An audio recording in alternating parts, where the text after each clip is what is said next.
deployment of more troops. A show of support in Houston for WNBA star Brittany Griner. We are not going to back down because we want Brittany to come home. That's Texas Congresswoman Sheila Jackson Lee. Griner has been held for more than 100 days in Russian detention following her arrest for allegedly trying to bring cannabis vape cartridges into the country. Bipartisan legislation being unveiled today in Washington would regulate cryptocurrencies and other digital assets. Not clear whether it'll be able to clear Congress. Wall Street pointing to a lower open amid uncertainty about a possible economic slowdown. This is ABC News. If you owe the IRS back taxes, then get ready to pay up. The IRS has giant private collection agencies actively tracking down folks who owe the IRS. So if you think dodging them was stressful in the past, it's going to get a whole lot tougher. Optima Tax Relief has this advice. Don't wait. Solve your tax problems now before it's too late. Optima Tax Relief works to stop the demand letters, stop the aggressive collection actions, and stop the IRS collectors from targeting you. Ask Optima about the Fresh Start Initiative, one of the biggest breaks the IRS has ever offered. If you qualify, you could save thousands, and nobody knows this program better than they do. Optima is A+ rated with the Better Business Bureau, and they get results, having resolved over $1 billion of tax debt for their clients. Get a fresh start. Call today for your free consultation. Call 800-343-6460. 800-343-6460. 800-343-6460. Optima Tax Relief. Some restrictions apply. For complete details, please visit OptimaTaxRelief.com. In the wake of more mass shootings, lawmakers in the Senate Judiciary Committee today are holding a hearing on domestic terror. ABC's Faith Abube has the story. The hearing, called Examining the Metastasizing Domestic Terrorism Threat After the Buffalo Attack, will explore, according to a news release, the continued threat posed by violent white supremacists and other extremists. Among witnesses expected to speak, Garnell Whitfield Jr., the son of 86-year-old Ruth Whitfield, who was killed in the Buffalo supermarket massacre. We're tired of losing our loved ones to senseless violence. The Judiciary Committee also says that there will be a discussion on the federal government's response to the threat of domestic terrorists and extremists during today's hearing. Faith Abube, ABC News, Washington. A Kansas woman who led an ISIS group in Syria is expected to plead guilty to federal charges today. 42-year-old Allison Fluke Ekren has been charged with conspiring to provide support to terrorism. Louisiana lawmakers have some work to do. A federal judge has blocked a new congressional map for the state that left it with just one majority black district. Governor John Bel Edwards is now calling on the state legislature back into session to come up with a new map. The judge is ordering the state to have that done by June 20th. And found in Montana, a 4-year-old boy who survived 2 nights in the wilderness alone. Riker Webb vanished while playing with a family dog in their yard. He turned up a couple of days later, a few miles from his home. He was cold and hungry, but okay. This is ABC News. Millions of people use Zoom Phone, the innovative and feature-rich cloud phone system for businesses of any size. Zoom Phone is simple to use, whether you're on a mobile device, desktop, laptop, or desk phone. And because every call is important to your business, Zoom Phone was built with reliability in mind, using geographic redundancy to keep your communications online. Empower your workforce with Zoom Phone. Visit zoom.com/phone system. Zoom, how the world connects. I'm Sherry Preston, ABC News. Scattered showers will be possible today, but it's going to be a little bit more humid more than anything. We have those temperatures heating up into the low to upper 80s in some spots in the lower 90s. By tonight, we'll fall into the mid to upper 60s with highs in the mid 80s and the mid 90s for tomorrow. We do have a better chance of seeing storms ramp up across the region by the afternoon into the evening, and some could be strong to severe.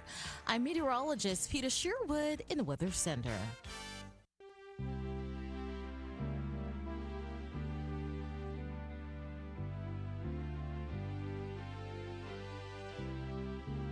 It's time now for My Great America with Jim and Butch, a conversation about positive things about this great country. And now here are Jim and Butch. Well, good morning, Butch. I guess you're Butch, I'm Jim, right? Yes, and you know what, Jim?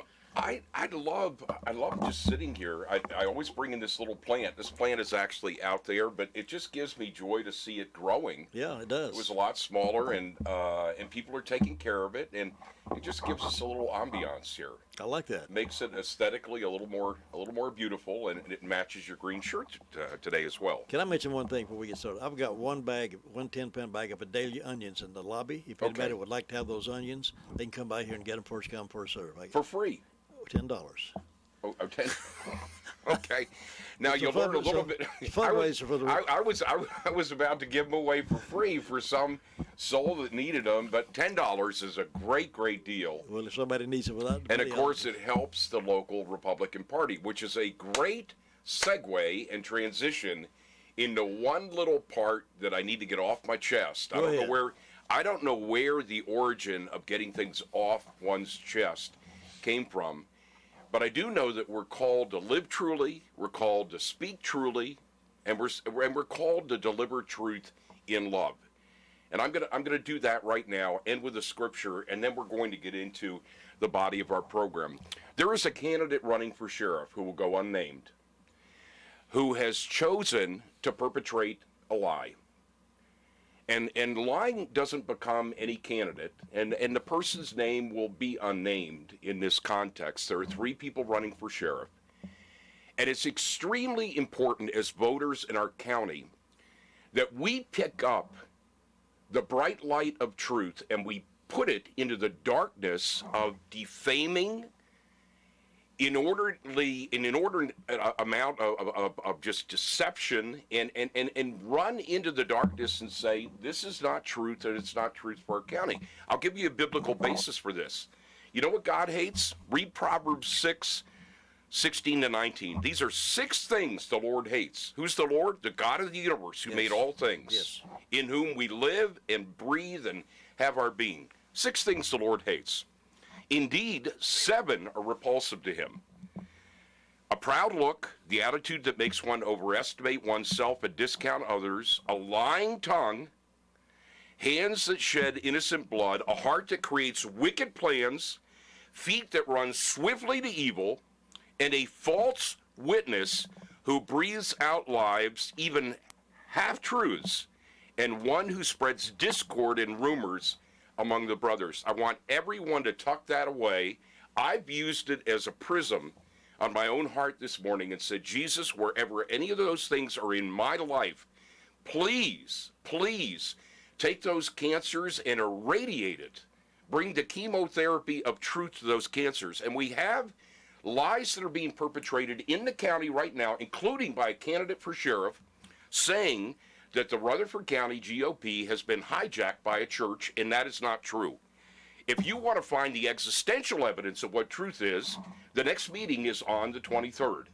You come there, and you see for yourself. Or if you have questions and you want me to give you answers, my number is 828-755-5141. Jim, if we don't nip things in the bud, what tends to happen is the horses start to run free and gallop, and it's a dog whistle. It's a dog whistle to people that hate a local church, and I'm not going to stand by it. Yeah. And there are great people in the county. If you believe that the local Republican Party has been hijacked by a church, then call Michael Watley's office, who's the head of the North Carolina GOP. Yes. Call Jason Williams, the head of Faith and Freedom. Yes. Call many good citizens in this county and ask them that question. And I will tell you this, anyone who posits the candidacy on the untruth that a local church is somehow running everything, I'm telling you, it will not go well for you. History bears that to be true. And David Wheeler, a Democrat, a friend up in Spruce Pine, is quick to say, you know what, I was wrong. Yes. When I ran for office, along with someone else for sheriff and somebody else that was a naysayer of this particular church, I was wrong to do what I did. And he said, moreover, it lacked integrity and it didn't help me at all in my candidacy. So if you're going to posit a candidacy on attacking and defaming a local church, I'm just saying, in love but truth, it will not go well for you. Absolutely. I'm glad you brought that up, because you cannot run a campaign on lies and innuendos that somebody else is telling you. You cannot run a campaign on that. It's not, if that's the way you run a campaign, then you're not worthy of being sheriff of the county. Right. And so I say this not with angst. I don't say it with any animosity. I know the tragic times in my life where I've let lies lead my behavior. And Jim, the wheels came off and it went badly for me. And so this is an exhortation. And in this particular case, this person, I've invited to have coffee, I think 15 or 16 times over the last 4 months and been rebuffed every time. So it's clear to me there's not an interest in truth. Mm-hmm. And Rutherford County and the voting electorate is much smarter than the lies that are being spun right now. It's a smarter county, and people are awakening to the truth. You got 100 eggs. Let's use a simple example. You got 100 eggs, and 1 or 2 of them happen to be rotten eggs. And people say, I'm not buying those 100 eggs because 2 of them are rotten. There are a lot of good, solid Christian, conservative Republicans, and maybe 1 or 2 rotten ones. I don't know. But when they start accusing the Republican Party of being overtaken by a church, that's not true. I've been involved in that for years and years and years. It's not happening. It's not happening. Right.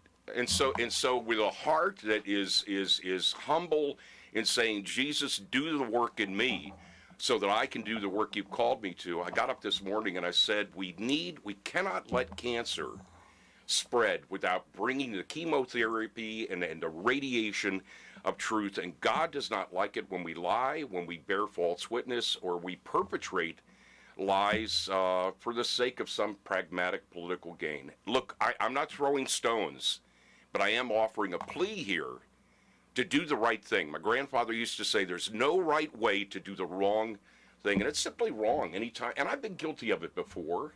I'm not sacrosanct here. I've been guilty of the very thing that I'm calling out here. I'm just pleading with this particular person. Do the right thing. Do the right thing. The right thing is not to perpetrate lies in the sake of a political campaign. Okay, enough on that. Thank you for sharing that. All right. Yeah, the rocket's red glare meant something a little bit different this morning, didn't it? Jim, I've been thinking about praying. We heard in my church here recently the importance of us praying for our leaders. Mm-hmm. And sometimes we forget that presidents in particular are people. Mm-hmm. These are people that put on their pants the same way. They get up and brush their teeth. They sometimes have sleepless nights. I have no idea what it's like to sit behind that resolute desk and have to make decisions that are weighty decisions and be the leader of the free world. So as I was praying just about our leadership in the country and what may be happening in the days ahead, I found myself asking the question, what was it like for some of these past presidents? Like the real people, the human side of the presidents that we have. And I found some really interesting things, and if it's okay, I want to share them with you. They, believe it or not, they're not just trying to figure out nuclear codes and what to do with tax policy and all of that. They actually have hobbies. And these are some of the hobbies, if I can share them, of presidents that I thought were kind of interesting. Listen to this. President Calvin Coolidge, by the way, Calvin Coolidge one time in a speech said this. I verified it.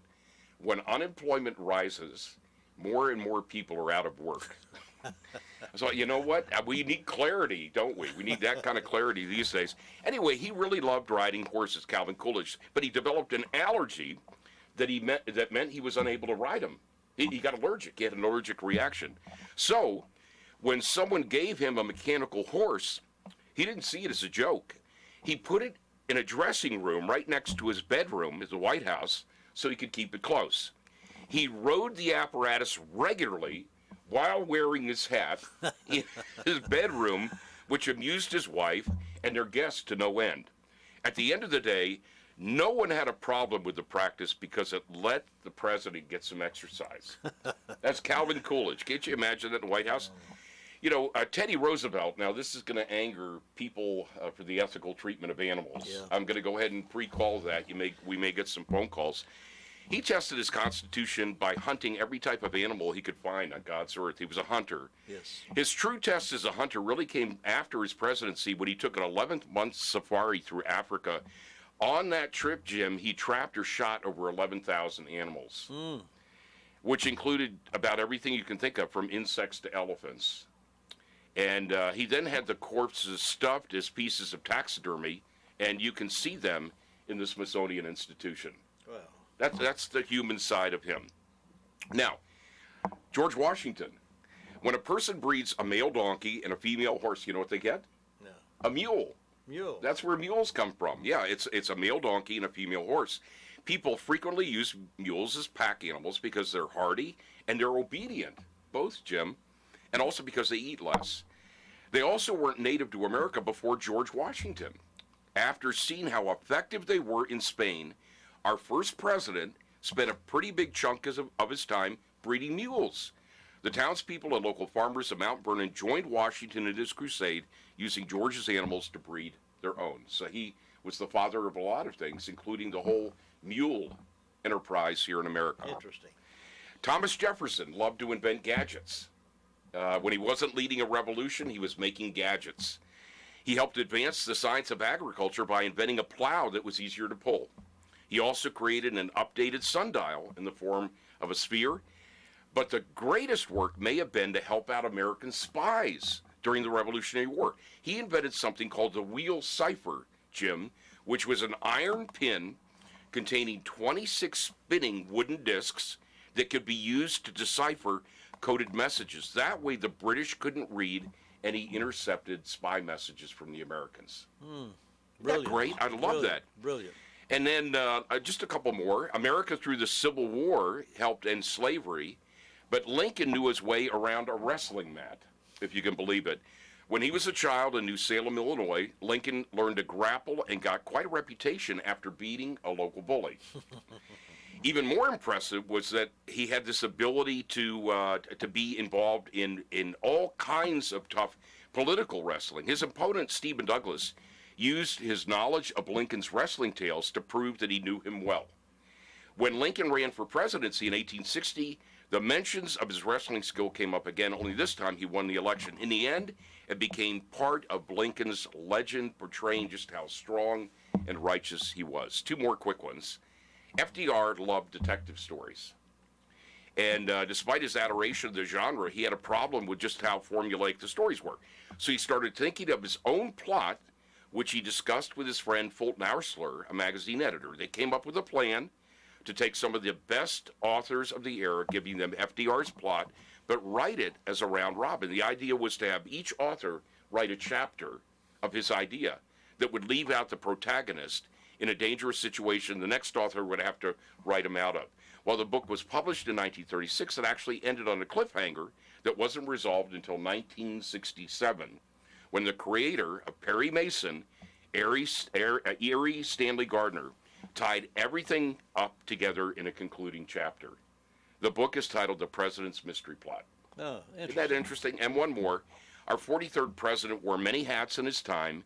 He was in the Texas Air National Guard. He was an entrepreneur. Of course, it's George W. Bush. Managed the Texas Rangers. And he was a politician. But after his 2 terms as president, Bush has taken up painting as a hobby. His subjects mostly include landscapes and dogs, but he also does portraits of world leaders.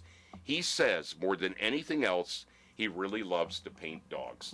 So you know what? In the midst of leading the free world, we have real people that when they're in the White House and when they leave the presidency, are actually, they're just real folks, Jim. Yeah, that's interesting, very interesting. Some of that I did not know at all. That's Right, and you know, a part of when we started My Great America with Jimmy Bush, part of what we wanted to do was to paint the picture of the stories behind stories, which of course Paul Harvey did so well, and with his iconic, and that's the rest of the story. And so there are many more stories of these presidents, and we need to pray for our leaders. We need to encourage our pastors. We need to encourage our local political figures. You know, I was listening to Brian King again. I mean, those county commissioners suit up and show up. They put on the hip waders, you know, and people criticize them for this, that, or the other. Well, you know what? They're showing up. Yes. They're showing up. And they're working. You know, and we need to honor folks in positions of authority. Our pastors. You know, I mentioned in our last program how grievous it is. Half of pastors in America in the last couple of years have pondered the possibility of leaving the pastorate. It's a thankless job. And when you have pastors that are really pastors, I've consulted for a lot of preachers, but I tell people openly, I'm at a church where I've got the first pastor that I ever felt cared about my soul enough to get in my face and say, that's not right. Most pastors are looking at their parishioners. I'll say many pastors look at their parishioners and don't want to offend them. I have a pastor that's not afraid to offend me because she cares about my soul. And what's that worth? Everything. Everything. So I'm really grateful. Now you say something. Okay. I've been talking here nonstop. You say something. I'm fascinated with these stories, and your insight into the presidential history is fascinating. And I think that lends itself well to what we're doing here, is to shed some insight. We're not just always talking about the negative Right. of politics, but we're bringing out some of the positives. And those things, president's hobbies. I'm sure there are many others that you didn't bring out this morning that did something that fascinated a lot of people. The George W. Bush painting, for instance, I've not seen it in person, but I've seen some of his work on TV. And he does a good job. Nobody would have thought he would have been an artist. Well, and I go back to, where do these gifts and abilities come from, Jim? The gifts and abilities that we have are not ours. They come from the living God who's creative. And, astronomers tell us that the universe is still expanding, which is incredible. When God said, and I believe in a literal creation. I believe that the Bible is God's inspired word. It's not a book of fables and stories and metaphors. The universe is still expanding. You look at the beauty of the world God made, and that no two human beings of the billions and billions that have lived on terra firma, have lived on this terrestrial ball, no two are the same. Just like no two snowflakes are the same, no two fingerprints are the same. Who did that? Who did that? That wasn't a group of single organism cells bumping into each other saying, hey, let's become a human someday. That didn't happen. God created us, and there's beauty and wonder and awe and majesty and a reverential fear of the living God that comes when we recognize our lives are short. I say it so often. You see a cemetery, you see a date, a hyphen, and a date, and it's all about what are we doing in the hyphen, Jim, and I just don't want to waste time. I don't either, and the older we get, I think we recognize the point. What could we have done earlier to make this life more meaningful? And the remaining part of my life, I hope to do something meaningful for somebody that they're going to say, well, I hadn't thought about it maybe in that positive vein. But speaking of God's creation, may I say, God didn't make mistakes when he created us. No, God does not make mistakes. And you know what? I say this for the 63 million children that have been aborted in this nation. With different parents, I could have been one of them. The specter of Huntington's disease in my family, a genetic illness. There are people who are at risk for that disease. They get pregnant and they abort the child because they don't want the child to have to deal with it. God does not make mistakes. God knew us, it says in Scripture, when we were in our mother's womb, and life begins at conception. And people that are reckless to redefine life, to scream at the living God and say, you know what, you did a bad job with creation, and so we're just going to create a salad bar of sexes, and we'll go ahead and decide what we want to be today. And, I had for the first time not too long ago somebody asking me how I identified. I know that happened with you, Jim, and I just said very sweetly, I'm a man. God made me a man. I'm a broken man. I'm a flawed man. I'm a man that needs Jesus. And in the moment, they got a little bit more than the question that was supposed to be, male, female, or any one of a number of iterations. So we don't laugh at this, but we grieve at the reality that the evil one who comes to steal, kill, and destroy is trying to destroy marriage, trying to destroy life, trying to destroy truth. And it says in Scripture there will come a day when people exchange the truth for a lie. And we do not want to let that happen, Jim, in Rutherford County, in North Carolina, the United States of America, or the world on our watch. And so you and I are going to keep popping off our little flares of light and illumination. And if I ever, this already, whom the Lord loves, he corrects. I'm very open to correction from people that are seeking God too. And you have an open invitation. If I say or do something that doesn't seem right and inconsistent with the testimony of my life, which is Jesus is leading it. That's my heart's cry, to become more like him every day. If you ever see anything that's not right, I would expect you to say, Butch, that didn't seem right. That's what we do in my church. And you know what? It's not done with a sense of defensiveness or getting wounded. We all need Jesus, and we all need each other. Jesus corrected his people. Right. All the time. He corrected his disciples all the time. Right. Right. And so there will come a day, And there will come a time, we only have 4 minutes left, there will come a day and a time where all of us, it says in Scripture, where whether you're a president or a pauper, it's appointed unto everybody once to die, and after that, the judgment. Let me give you a couple of little tidbits on last words from presidents before they died. George Washington, first president, was quoted as saying, "'Tis well." Last words, "'Tis well." John Quincy Adams, sixth president of the United States, was quoted as saying, 1767 to 1848, "This is the last of earth, but I am composed." Here's one.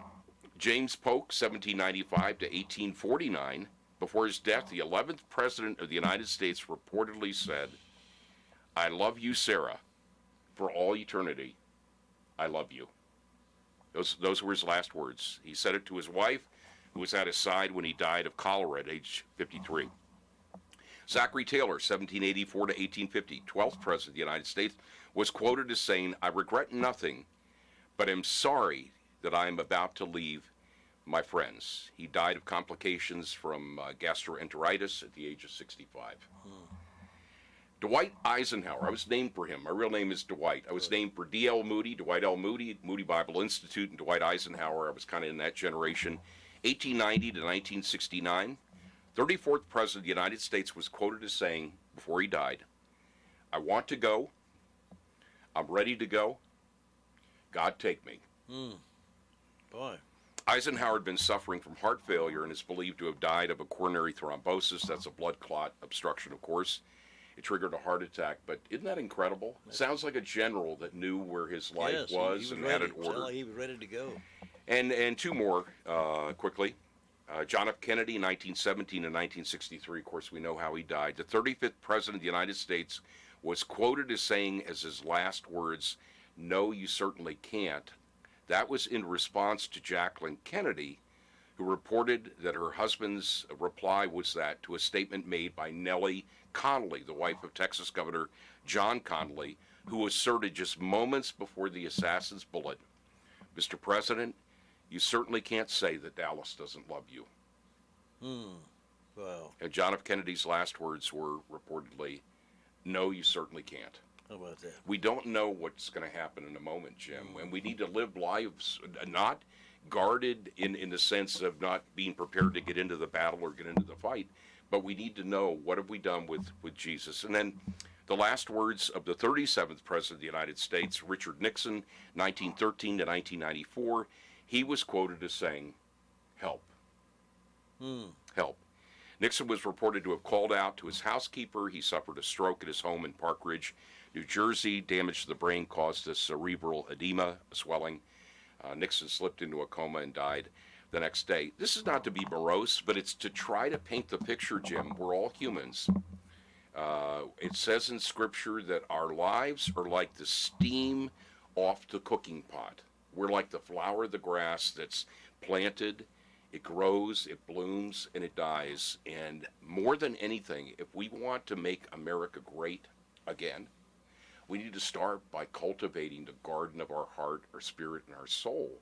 The most important question any of us will ever face, a president down to a janitor and everything in between, is the question, what will you do with Jesus? Good question. I've enjoyed the program, my friend. Thank you. Me too. God bless America. God bless America.